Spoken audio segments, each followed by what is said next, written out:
la pertinence de cette démarche. Concertation sur les emplois d'avenir, négociation sur les contrats de génération, sur l'égalité professionnelle dans la fonction publique, accord, même s'il n'a pas été à l'unanimité, sur la sécurisation de l'emploi, sur les retraites complémentaires, et espoir d'un débouché sur la négociation sur la qualité de vie au travail. C'est imposé par personne. D'ailleurs, je refuserais qu'on puisse nous dire de l'extérieur ce que nous avons à faire. S'il y a une réforme des retraites, c'est pas parce qu'elle nous aurait été exigée dans le cadre d'un programme de stabilité. Ce qui nous a été demandé, et c'est bien légitime, c'est de remettre de l'ordre dans nos finances publiques qui ont été dégradées depuis trop longtemps. Et sur les retraites, ce n'est pas de l'extérieur que l'on nous demande de les réformer. J'allais dire que c'est de l'intérieur que nous devons comprendre l'enjeu et le défi. Parce qu'il s'agit tout simplement de la solidarité entre les générations et du message que nous devons adresser à la jeunesse par rapport à son avenir. Le Premier ministre et le gouvernement ont engagé ou vont engager au lendemain.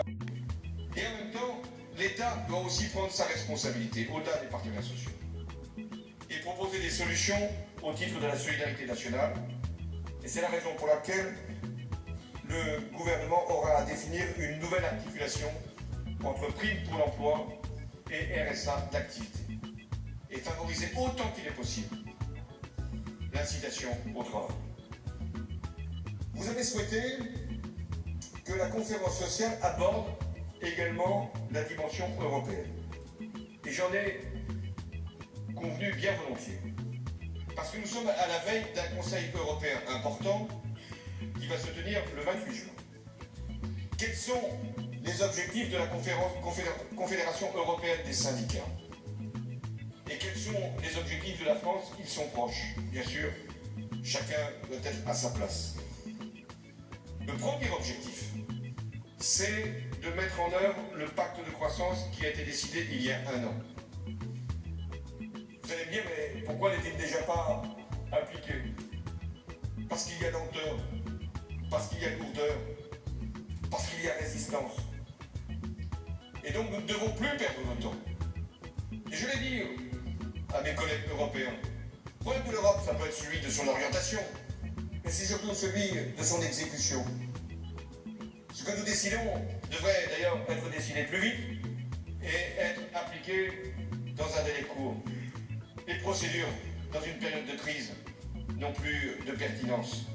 Donc nous, sans plus attendre, en France, nous avons fait signer un contrat entre la Banque européenne d'investissement et la Caisse des dépôts, bientôt entre la Banque européenne d'investissement et la Banque publique d'investissement, pour que tous les moyens qui avaient été dégagés pour la croissance puissent avoir des retombées dans notre pays. Ça, c'est le premier objectif. Il faudrait dire, en ajouter un autre.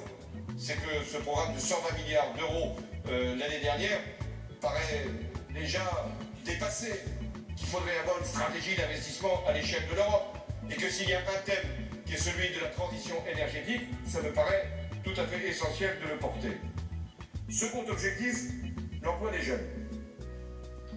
Avec d'autres pays, nous avons permis que dans le budget européen soient dégagés 6 milliards d'euros pour cette cause-là, permettant ce qu'on appelle une garantie jeune, c'est-à-dire la possibilité qui sera donnée pour tout jeune européen sorti du système éducatif de se voir proposer dans un délai de 4 mois un stage, une formation ou un emploi de qualité.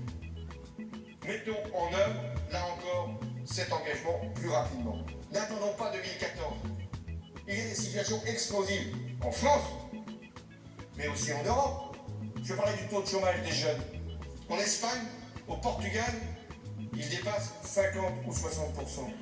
Mais en Outre-mer, en France, le taux de chômage des jeunes, c'est déjà plus de 50%. Donc, utilisons ces fonds-là, parfois d'ailleurs, même pas mobilisés pour l'emploi des jeunes. Et avec un effet de levier pour que les entreprises, pour que les États membres ajoutent encore à l'ambition.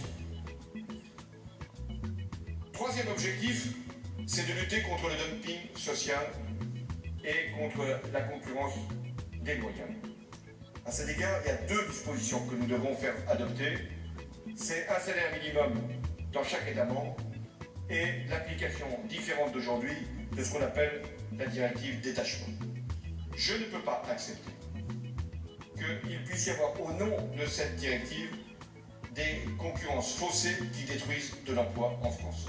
Et qu'on utilise, parce que c'est le cas, le malheur d'un certain nombre de pays pour faire venir des travailleurs européens en les payant à des niveaux qui ne sont pas raisonnables. De la même manière, notre objectif doit être d'organiser une harmonisation fiscale en Europe et de commencer par l'impôt sur les sociétés. Voilà ce que je vais porter au cours de ce sommet, au cours des prochains mois. Et là encore, les partenaires sociaux au niveau européen doivent trouver toute leur place. Engagés depuis un an, nous en avons éprouvé, je pense, les uns et les autres, la qualité, la pertinence, l'utilité. Et en même temps, nous ne devons pas rester simplement à des procédures.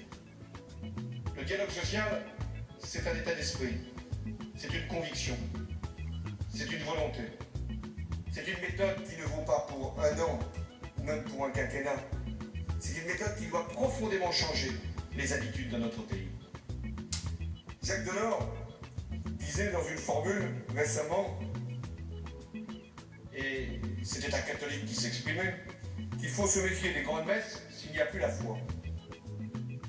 Et bien ma conviction, c'est que nous devons avoir la foi dans le dialogue social. Car la France n'avancera et ne réussira que si elle respecte les acteurs. La représentativité des syndicats, de salariés, est désormais établie. Elle permet d'asseoir la légitimité des organisations qui s'expriment et qui négocient, et donc qui engagent les travailleurs. Elle doit être prolongée par une représentation collective des petites entreprises. Mais une démarche similaire doit être menée pour établir la représentativité des employés. Des propositions ont pris forme. Je souhaite qu'elles aboutissent dans les semaines qui viennent. La conséquence de cette représentativité, de cette légitimité, de cette conviction dans le dialogue social, dans la démocratie sociale, c'est de conforter le syndicalisme en clarifiant ses moyens, qu'il s'agisse des ressources dédiées aux organisations ou au parcours professionnel des responsables syndicaux. Je suis favorable à l'ouverture d'une discussion tripartite sur le financement de la démocratie sociale. Le dialogue social, il exige du temps. Concertation, négociation, transposition. Et ce n'est pas toujours compatible avec l'impatience de nos concitoyens ou l'urgence des situations. Et certains nous disent, mais pouvez-vous d'aller plus vite? L'État pourrait décider tout seul.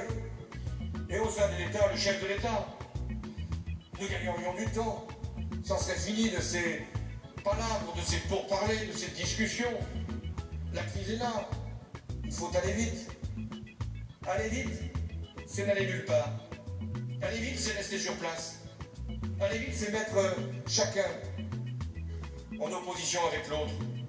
Donc, la méthode, ce n'est pas de perdre notre temps, c'est d'avoir nos rythmes, nos calendriers, nos chantiers. C'est le sens de la feuille de route de la conférence sociale. Et en plus, c'est une fausse vision du dialogue social. Parce que dans les entreprises et dans les branches, si ça négocie, faut-il que ça négocie, les accords permettent d'aller bien plus vite qu'une modification de la loi ou une procédure judiciaire qui peut prendre des mois, pour ne pas dire des années.